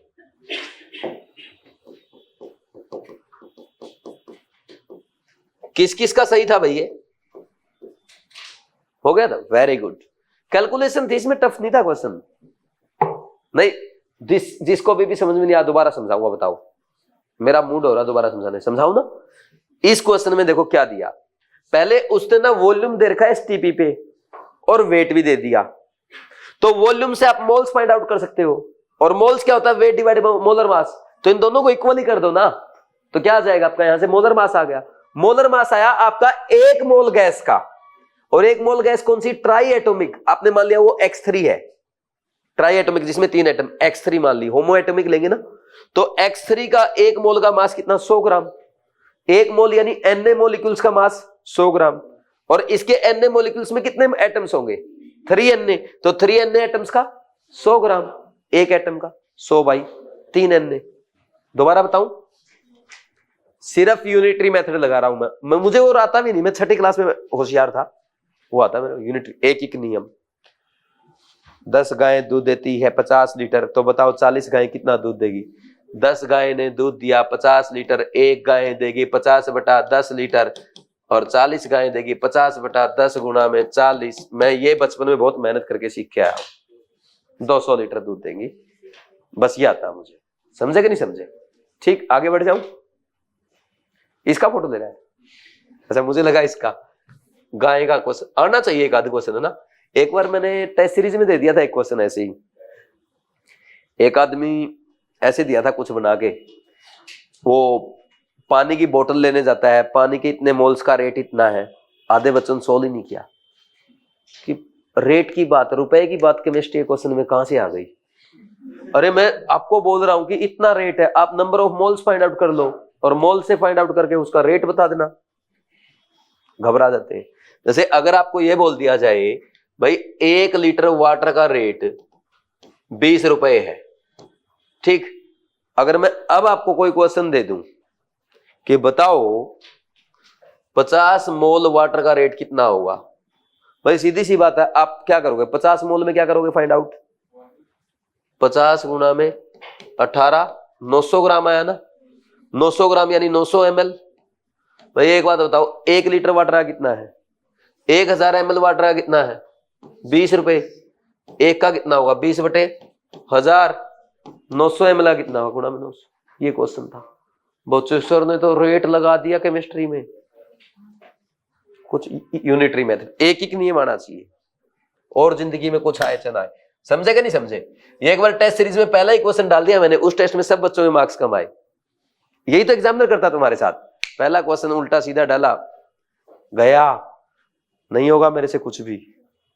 ठीक, जैसे आपने क्या किया, किसी कोई एक्सीडेंट का केस आया आपके पास, ठीक, इमरजेंसी में कोई आपके पास एक एक्सीडेंट का केस आया, और आपने बोला कि इसका तो ऑपरेशन करना पड़ेगा। आप उसको ऑपरेशन थिएटर में ले गए, और जैसे ही आपने ऑपरेशन स्टार्ट किया, एकदम हाई ब्लड प्रेशर की वजह से ब्लड ज्यादा फ्लो करने लग गया। नहीं होगा, मैं मर गया, गया मेरे से कुछ नहीं होगा, ऐसा करोगे क्या? नहीं, उसको कंट्रोल करो, सिचुएशन को, पेशेंस रखो। तो वैसे ही एग्जाम में होता है, अगर एक दो क्वेश्चन टफ आ जाए और आपसे सोल्व ना हो, टेंशन बढ़ने लग जाए, नहीं, लॉन्ग ब्रीथ करो, क्वेश्चन नेक्स्ट स्टार्ट करो। एक क्वेश्चन थोड़ा करना, 180 करने, छोड़ दो उसको। नहीं समझे यार, बड़े सियाने हो तुम लोग। अब ये पूछ रहा है कि कितने मोल CaCO3 के प्रेजेंट, CaCO3 के कितने मोल में 2.4 ग्राम ऑक्सीजन है। भैया आप एक बात बताओ, 1 मोल CaCO3 का मतलब क्या होता है? 100 ग्राम। और 1 मोल CaCO3 में, यानी 1 मोल CaCO3 अगर आपका 100 ग्राम होता है, तो इसमें कितनी ऑक्सीजन है? हैज कितना? 48 ग्राम ऑक्सीजन ना। तो अब देखो, उल्टा दिमाग लगा दो, 48 gram oxygen is present in बोलो 100 ग्राम लिखो या 1 मोल लिख दो? 1 मोल CaCO3 में एक नियम, 1 gram oxygen present in 1/48 mole CaCO3, 2.4 gram present in 1/48 गुणा में 2.4 मोल CaCO3। हो गया सोल्व। 24 दूनी 48, 1/20 मोल, 1/20 मोल यानी। आप एक बात बताओ, मैंने कई मोल कॉन्सेप्ट लगाया है? मैंने लगाया एक एक नियम छठी क्लास वाला, लिखो जल्दी से, आगे बढ़ जाए। नेक्स्ट लिखो, concept of atoms, concept of atoms, molecules, atom and molecule, heading यही लिख लो। एनसीईआरटी हेडिंग को ऐसे ही लिखता है, concept of atoms and molecules. अब एक बात बताओ, आपने स्टैंडर्ड एटम कौन सा लिया? कार्बन 12 लिया ना, क्यों लिया बताओ? वाई, कल क्वेश्चन बोला था ना मैंने, why carbon 12 is taken as standard atom. क्या रीजन था इसका कि स्टैंडर्ड एटम यही लिया? हाइड्रोजन को ले लो, ऑक्सीजन, नाइट्रोजन, कितने स्टैंडर्ड एटम आप ले सकते हो, कार्बन का ही क्यों लिया? हाँ,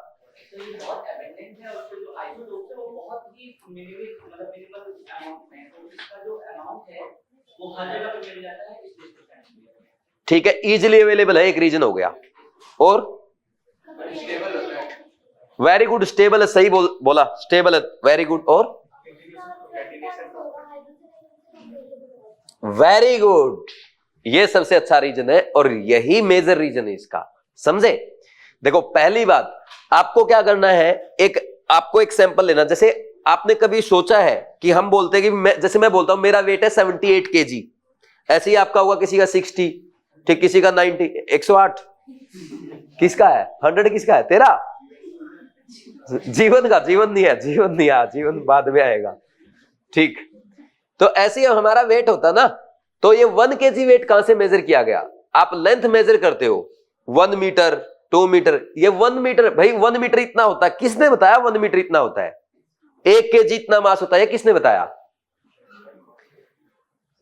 यूरोप में एक म्यूजियम है, उसमें वहां पे एक प्लेटिनम की रोड रखी हुई है, ठीक, उसको स्टैंडर्ड मान लिया कि इसको हम 1 मीटर मानते हैं, और उसको रेफरेंस लेते हुए 1 मीटर डिफाइन किया गया हर जगह के लिए, ठीक।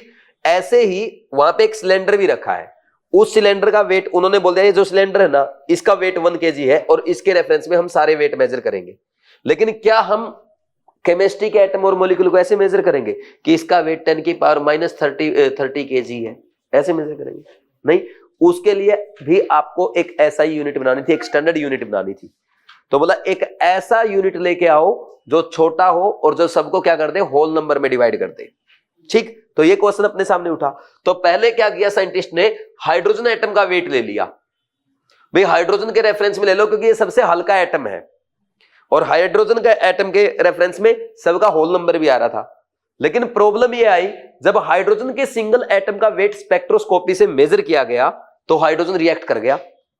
अब पता चला आप हाइड्रोजन का वेट मेजर करे तो H2O बनाए बैठे, because hydrogen is highly reactive. तो हाइड्रोजन का एग्जैक्ट वेट नहीं आ रहा था। आप कैलकुलेशन करने जा रहे हो, इस रूम में क्या अलग आ गया, उस रूम में जाके क्या अलग आ गया, क्यों? क्योंकि वो बहुत ज्यादा रिएक्टिव होता है। ऐसे ही ऑक्सीजन भी ज्यादा रिएक्टिव है। तो ऐसे साइंटिस्ट ने एक्सपेरिमेंट करते करते पाया कि कार्बन ऐसा एटम है जो कि ना तो बहुत ज्यादा रिएक्टिव है और ना ही बिल्कुल इनर्ट है। तो ये सही है, यानी ये रूम टेम्परेचर पे रिएक्ट नहीं करेगा, आप इसके सिंगल एटम का भी वेट मेजर कर सकते हो, ठीक। तो उन्होंने बोला कि पहला रीजन तो इसका ये हो गया, कार्बन 12 पहला नॉट वेरी रिएक्टिव, एक तो बहुत ज्यादा रिएक्टिव नहीं है, दूसरा क्या है, नॉट वेरी इनर्ट, बिल्कुल इनर्ट भी नहीं है, और तीसरी सबसे बढ़िया बात क्या थी, हाइड्रोजन के एटम इजीली अवेलेबल नहीं है, कार्बन के एटम मोस्ट इजीली अवेलेबल है, बहुत इजीली, हर जगह कार्बन है, हमारी बॉडी में भी कार्बन है, इस बेंच में भी कार्बन है, इस पेन में भी कार्बन मिलेगा, लगभग हर जगह कार्बन है, ठीक। तो क्या बोलेंगे, इजीली अवेलेबल, इजीली अवेलेबल। अब मैं आपको आगे पढ़ाऊंगा, आइसोटोप्स हम पढ़ते हैं, एक आइसोटोप्स होते हैं, ठीक। अब आपको अगर एक एटम सेपरेट करना तो उसके आइसोटोप से सेपरेट करना भी बड़ी प्रॉब्लम होती है। तो जैसे हाइड्रोजन के आइसोटोप है, हाइड्रोजन, ड्यूटेरियम, ट्रीटियम, ऑक्सीजन के भी है, ऑक्सीजन 16, 17, 18, तो इनको अपने आइसोटोप से सेपरेट करना मुश्किल था, जबकि कार्बन 12 को इसके आइसोटोप से सेपरेट करना भी आसान था। Easily separable from isotopes, carbon के 3 आइसोटोप होते हैं, कार्बन 12, 13, 14, पता ना सबको। ठीक, फिर इसके बाद सबसे अच्छी बात क्या थी, अगर आपको वेट मेजर करना है, एक ऐसा स्टैंडर्ड वेट लिया जाए जिसके रेफरेंस में बाकी के क्या आए, होल नंबर में आए। आप सोचो, जैसे आप वेट मेजर करते हो, क्या लिखते हो, हाइड्रोजन का 1, ऑक्सीजन का, ऑक्सीजन एटम का वेट पूछ रहा हूं 16, नाइट्रोजन का 14, कार्बन का 12, ठीक, ऐसे ही सल्फर का 32। अब इनके सबके वेट ऐसे होते, ऑक्सीजन का होता 16.67, नाइट्रोजन का होता 14.95, ऐसे ही सल्फर का होता 32.45। अगर ऐसे आपको याद करने पड़ते, टफ होते ना, तो हमने कोशिश ये की कि होल नंबर में आना चाहिए। तो जब हमने कार्बन का एक एटम लिया, ये कार्बन 12 का एक एटम है, और इस कार्बन एटम के एक एटम के कितने हिस्से कर दिए, 12 हिस्से कर दिए।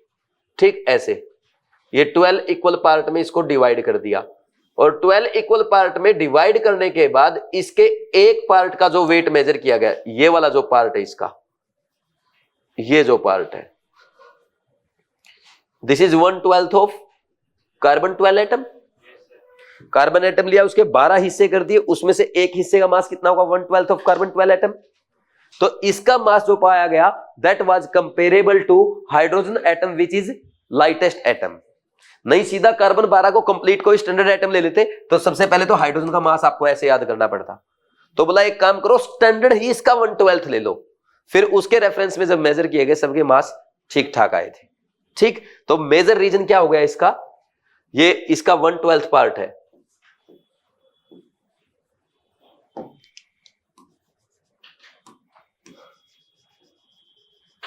This is 1/12 of carbon 12 atom. बोलो कोई डाउट तो नहीं है? तो क्या लिखेंगे, मास of 1/12 of carbon 12 atom was comparable to hydrogen atom which is lightest atom, जो सबसे हल्का एटम है उससे कंपेरेबल था, which is lightest एटम। समझ आया कि नहीं यार? बोलो कोई डाउट है क्या, लिख लो जल्दी से। हाँ, नॉट वेरी नेट इसलिए लिख दिया कि रिएक्ट कराने पे रिएक्ट भी कर सकता, लेकिन ये इसका रीजन नहीं है, में कोई रीजन नहीं है भाई, हम रिएक्ट क्यों कराना चाहेंगे। मतलब वैसे लिख दिया मैंने प्रॉपर्टी में कि ऐसा भी नहीं कि कार्बन रिएक्ट ही नहीं करता, अगर कार्बन रिएक्ट ना करता ना ऑर्गेनिक ना होती, और कार्बन रिएक्ट ना करता ना केमिस्ट्री ना होती, कार्बन रिएक्ट ना करता ना हार्मोन वार्मोन कुछ नहीं होते, प्रोटीन एंजाइम सारे खत्म हो गए थे, डीएनए आरएनए निपट गए सारे के सारे। कहां है? अरे कार्बन के बिना क्या है, तुमने हार्मोन्स के स्ट्रक्चर देखे हैं, इतने बड़े बड़े स्ट्रक्चर, हर जगह तो कार्बन है, प्रोटीन डीएनए आरएनए कोई भी बायोमोलिक्यूल देख लो, हर जगह क्या है, कार्बन। कार्बन के बिना दुनिया निपट जाएगी। तो इसलिए मैंने बताया कि कार्बन ऐसा भी नहीं कि रिएक्टिव नहीं है, मतलब इनर्ट है, रिएक्ट करने पे जरूरत पड़ने पे रिएक्ट भी करता है, इतना घटिया भी नहीं है। ठीक, लिख लो जल्दी से, यही है सत्यप्रकाश। ये सत्यप्रकाश कल मेरे से पूछ रहा था, बोला सर मैंने देखा आपने सुबह आते ही 2-2.5 घंटे क्लास लिया, उसके बाद आप ऑफिस में काम करने बैठ गए, फिर उसके बाद मैंने देखा कि आपने वीडियो बनाना स्टार्ट किया, वीडियो अपने स्टूडियो से निकलते ही आप हमारी क्लास में आ गए शाम में, क्लास के बाद आप वापस स्टूडियो में चले गए। इतनी एनर्जी कहां से आती है? एनर्जी तब आती है जब हमारा एम पे फोकस रहता है, और मेरा एम बिल्कुल डिसाइडेड है। मुझे पता है आने वाले 10 साल में हमारे देश में बहुत सारे लोग सिर्फ इस वजह से मरेंगे क्योंकि डॉक्टर्स की कमी होगी, और अगर हम आज मेहनत करेंगे, आज टीचर और स्टूडेंट दोनों मिलकर मेहनत करेंगे, तभी उस कमी की भरपाई कर पाएंगे, हम अपने देश के लोगों को बचा पाएंगे। एक रीजन तो ये। दूसरा रीजन ये है कि हमारे देश में पहला नोबेल प्राइज मेडिसिन में 1968 में आया था, डॉक्टर हरगोविंद खुराना लेके आए थे। उसके बाद 50 साल से ज्यादा हो गए, कोई नोबेल प्राइज नहीं आया है। तो हमारा एक टारगेट ये भी है कि 2040 से पहले हमारे देश में मेडिसिन में एटलीस्ट एक नोबेल प्राइज आना चाहिए। और इन 2 एम के लिए मुझे जितना जोर लगाना पड़े ना, मैं लगाऊंगा। अगर मेरे एम के प्रति मैं डेडिकेटेड हूं तो मुझे थकान कैसे होगी? डॉक्टर कलाम ने क्या बोला? सपने वो जो सोने ना दे, बस इसलिए थकान नहीं होती है। तुम कहो तो आज शाम में 5 बजे तक पढ़ा दूं, लिख लो।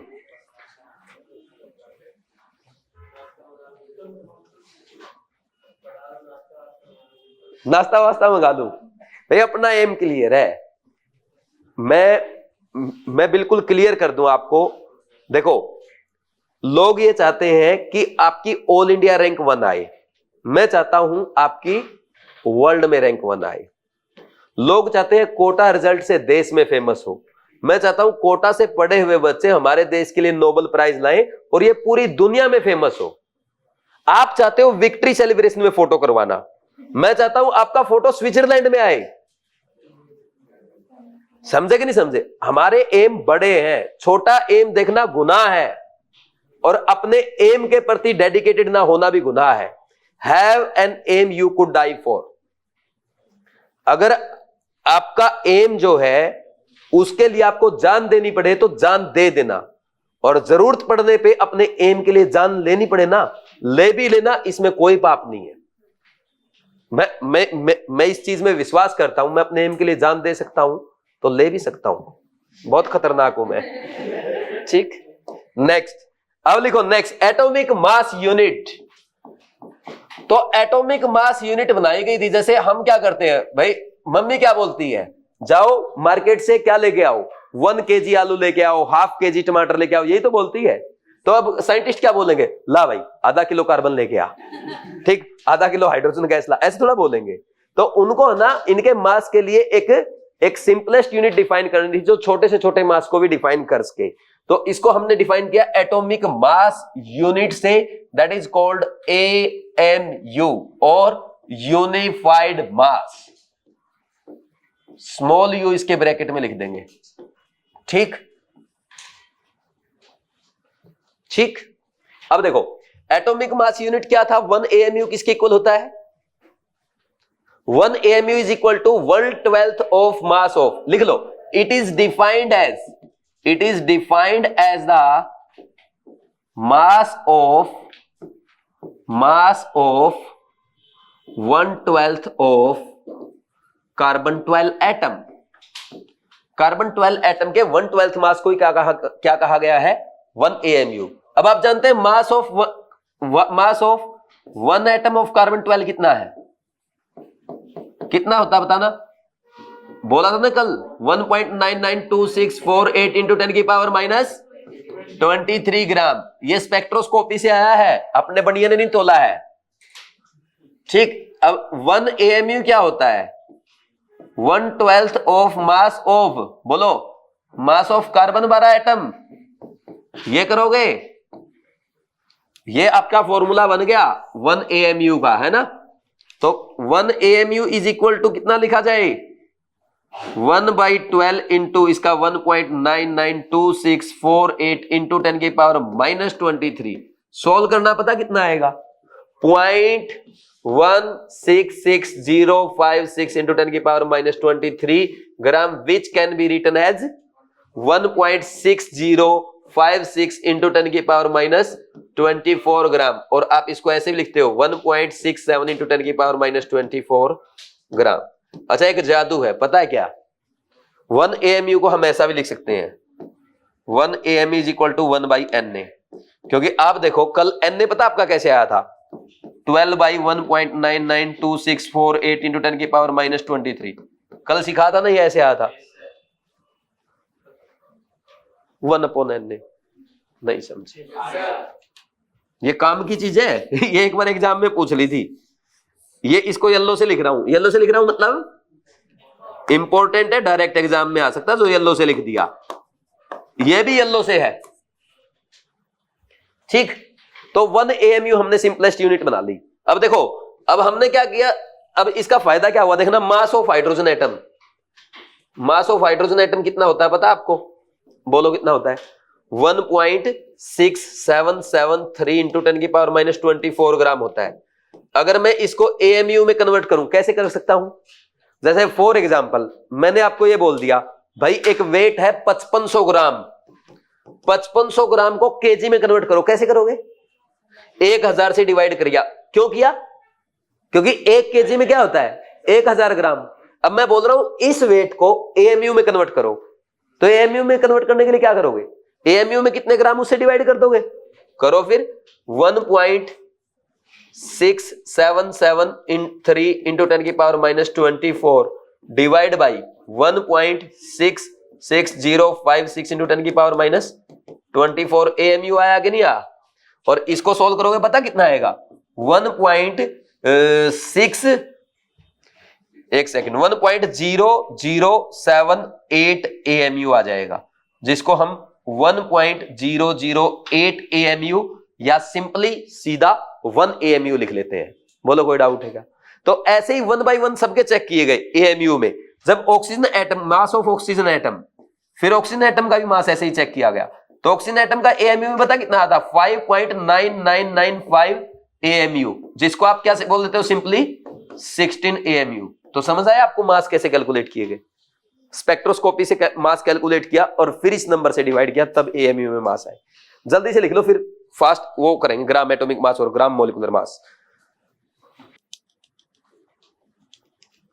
तुम्हें एक मस्त चीज बता रहा हूं जिससे सब लोग डरते हैं, देखना अभी बहुत आसान चीज है वो। ये तुम्हें डराती है लेकिन बहुत आसान, देखना अभी। करूं स्टार्ट? अब नेक्स्ट देखो, लिखो भाई atomic mass.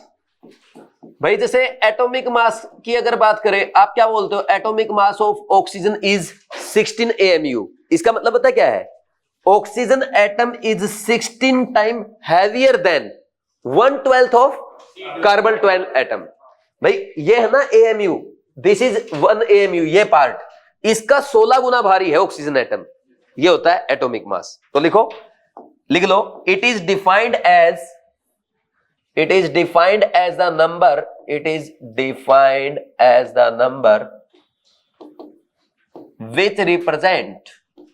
which represent how many times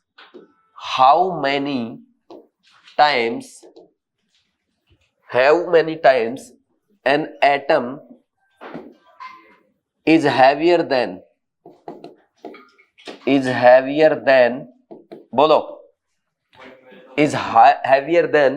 1/12 of carbon 12 atom. बोलो कोई डाउट तो नहीं? ठीक, जैसे एग्जांपल। अच्छा, इसकी यूनिट क्या होती है? यूनिट इसकी या तो AMU या यूनिफाइड U। जैसे अब आप लिखोगे मास ऑफ 1 एटम ऑफ हाइड्रोजन, या एटॉमिक मास ऑफ हाइड्रोजन लिखो ना यार, 1 एटम तो understood. Atomic mass of hydrogen कितना लिखते हो आप? 1 AMU लिखते हो, यानी उसका मास 1/12 ऑफ कार्बन 12 एटम के इक्वल हो गया। एटॉमिक मास ऑफ नाइट्रोजन पूछ ले आपसे, 14 AMU, यानी nitrogen atom is 14 time heavier than 1/12 of C12 atom. बोलो कोई डाउट है क्या? अब एक तुमने सुना होगा ग्राम एटॉमिक मास, सुना ना? किस किस को डर लगता है इससे? बताना ईमानदारी से। नहीं लगता? चलो फिर ये बताओ क्या होता है? ठीक है, ग्राम एटॉमिक मास। अरे जब एटॉमिक मास ग्राम में लिखा था, gram atomic mass GAM, gram atomic mass. When atomic mass is defined in gram is known as, when atomic mass is defined in grams is called gram atomic mass, GAM। ठीक, सही है ना? अब next देखना, ग्राम atomic mass of hydrogen कितना होगा? बताना भाई। 1 ग्राम हो गया। और ये 1 ग्राम क्या था? 1 gram mass of 1 mole hydrogen atom था ना? यानी आप 1 मोल एटम का मास ही क्या बोल रहे हो? ग्राम एटॉमिक मास ऑफ हाइड्रोजन। इसको हम और क्या बोलते हैं? मास ऑफ 1 ग्राम एटम भी बोलते हैं इसको हम और मास ऑफ 1 ग्राम एटम भी बोलते हैं। ठीक, तो ग्राम एटम बोले या मोल एटम बोले, बात एक ही है, क्योंकि मास of 1 gram atom, mass of 1 mole atom क्या है? सेम है। तो कभी अगर आपको बोले ना 1 ग्राम एटम, इसका मतलब क्या समझ जाओगे? 1 मोल एटम की बात कर रहा है। यानी सिंपल लैंग्वेज में आपको मैं कहूं, अगर कभी क्वेश्चन में ये लिख देना find number of gram atom in this sample, उसमें मोल एटम फाइंड आउट कर देना, यानी सीधा सीधा उसके मोल्स फाइंड आउट करना। क्वेश्चन कराऊं, find number of gram atom in following. पहला क्वेश्चन ये है 10 kg कैल्शियम, एक तो इसमें बताने क्या करोगे, नंबर ऑफ ग्राम एटम का मतलब है number of moles find out करना, तो number of gram atom is equal to कितने आ जाएंगे, इसका वेट कितना 10,000 ग्राम, मोलर मास कितना होता है इसका 40, कितना आया 250 ग्राम एटम आ गए, या 250 मोल आ गया, हो गया क्वेश्चन खत्म हो गया। बहुत सारे मतलब बच्चे उलझते रहते हैं, ग्राम एटम नहीं समझ में आ रहा, ग्राम, अरे ग्राम एटम मतलब मोल एटम फाइंड आउट करना है। फिर रिपीट करूं, आपको अगर ऐसा बोल they find mass of 5 gram atom of carbon, 5 gram atom मतलब 5 मोल हो गए, तो मास कितना आ जाएगा 5 गुना 12 60 ग्राम। बोलो कोई डाउट, ग्राम एटम का मतलब मोल एटम होता है, खत्म हो गया कॉन्सेप्ट। ये सबसे टफ कॉन्सेप्ट लगता है बच्चों को, कर लोगे या नहीं कर लोगे, बोलो कोई डाउट तो नहीं, लिख लो फास्ट। आगे बढ़ जाऊं, नेक्स्ट देखो मोलिकुलर मास क्या होता है। मोलिकुलर मास जानते हो आप, what do you mean by molecular mass, एक मोलिक्यूल का मास, ठीक। और कैसे डिफाइन करेंगे इसको, it is defined as the number which represent how many times a molecule is heavier than 112 of carbon 12। लिख लो, it is defined as the number which represent how many times a molecule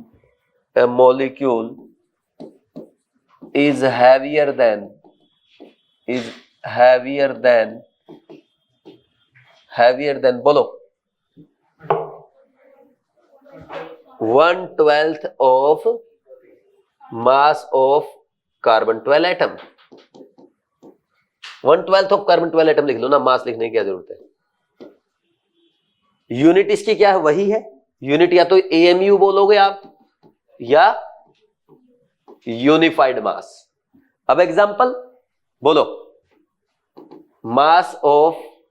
molecular mass of, molar mass अलग चीज होती है, molar mass एक मोल का मास होता है, मोलिकुलर मास एक मोलिक्यूल का मास। मोलिकुलर मास ऑफ H2 कितना है 2 AMU। इसका मतलब क्या हुआ, जो आपने कार्बन 12 का 12वां हिस्सा लिया ना, उसे दोगुना भारी है कौन, H2 मोलिक्यूल। ऐसे ही बोलते हैं मोलिकुलर मास ऑफ O2 बोल दिया आपको, क्या बोल दोगे 32 AMU। It means O2 is 32 times heavier than 1/12 of carbon 12 atom. बोलो कोई डाउट है क्या। नेक्स्ट अब क्या आएगा, ग्राम मोलिकुलर मास। और एग्जामिनर चाहे ना इन छोटी छोटी स्टेटमेंट में भी क्वेश्चन बना सकता है। ग्राम मोलिकुलर मास का मतलब क्या होता है, अरे जब मोलिकुलर मास को आप ग्राम में लिख दें तो क्या हो जाएगा वो ग्राम मोलिकुलर मास। तो क्या लिखेंगे, when molecular mass is defined in grams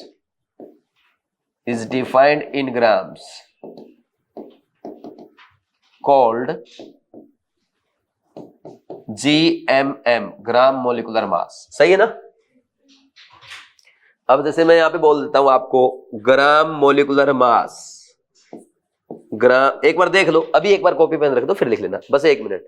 gram molecular mass of H2 कितना होता है भाई, H2 का मोलिकुलर मास 2 AMU है, इसको ग्राम में लिख दो, कितना हो गया 2 ग्राम। या इसको हम क्या बोलते हैं, मास of 1 gram molecule of 1 gram molecule of H2। अरे H2 का मास नहीं है 1 ग्राम मॉलिक्यूल, ग्राम मॉलिक्यूल का मतलब 1 मोल मॉलिक्यूल। 2 ग्राम किसका मास होता है? मास ऑफ 1 मोल H2 मॉलिक्यूल्स। तो यहां से हम क्या समझे, 1 ग्राम H2 मॉलिक्यूल बोल दे या 1 मोल H2 मॉलिक्यूल बोल दे, बात एक ही है। तो अगर आपको कभी ये बोल दे 1 ग्राम मॉलिक्यूल, इसका मतलब आप क्या समझ जाओगे? 1 मोल मॉलिक्यूल। अच्छा, अगर 10 ग्राम मॉलिक्यूल बोल दे तो 10 मोल हो जाएगा। समझे कि नहीं समझे? वही बात है। तो अब एक क्वेश्चन दे दिया मैंने, जैसे मान लीजिए आपको find number of gram molecule in following. आपने देखा कि ग्राम मॉलिक्यूल फाइंड करना है, तो आप क्या फाइंड आउट करोगे? सीधा सीधा मोल्स फाइंड आउट करोगे। पीछे सीख चुके हैं हम लोग। पहला ऑप्शन दे दिया मैंने 88 ग्राम CO2। दूसरा ऑप्शन मैंने दे दिया आपको 44.48 लीटर H2 at STP। तीसरा ऑप्शन दे दिया मैंने आपको 3 × 10⁻25 मॉलिक्यूल्स ऑफ SO2। क्या करना है? सीधा सीधा मोल्स फाइंड आउट करने हैं। कैसे? 88 डिवाइड बाई 44, तो 2 ग्राम मॉलिक्यूल हो गया, या 2 मोल बोल दो, एक ही बात है। इसका 4.48 डिवाइड बाई 22.4 कितना आया? 0.2 ग्राम मॉलिक्यूल। और इसका 3 × 10⁻25 डिवाइड बाई 6 × 10⁻23 कितना आया? 50 ग्राम मॉलिक्यूल या 50 मोल्स। मोल बोल दो या ग्राम मॉलिक्यूल बोल दो। अगर एटॉमिक सैंपल है, मोल बोल दो या ग्राम एटम बोल दो, बात एक ही है। बोलो कोई डाउट? तो आज के लिए इतना काफी है भाई। ठीक है, अच्छे समझ में आ गया? कोई डाउट तो नहीं है? एनसीईआरटी में क्या पढ़ोगे? बस यही कल जो पढ़ा वही पढ़ना है। आज कुछ नहीं, क्योंकि आज तो क्वेश्चन प्रैक्टिस किए हैं। फिर भी एक बार देना मेरे को एनसीईआरटी।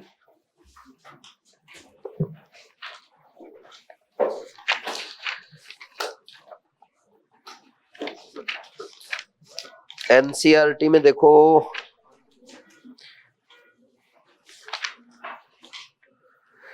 ये देखा ना आपका सेक्शन 1.7 में एटॉमिक मास। यार ये एवरेज एटॉमिक मास तो हमने पढ़ा नहीं है, कल कराऊंगा यार। आज रहने दो, कल ही पढ़ लेना, छोड़ो रहने दो, कल पढ़ लेना। आज क्वेश्चन ज्यादा करा दिए, तुम क्वेश्चन प्रैक्टिस कर दो बस घर पे। घर जाके नोट्स के जितने क्वेश्चन है ना, एक बार और प्रैक्टिस कर दो। ठीक है, थैंक यू।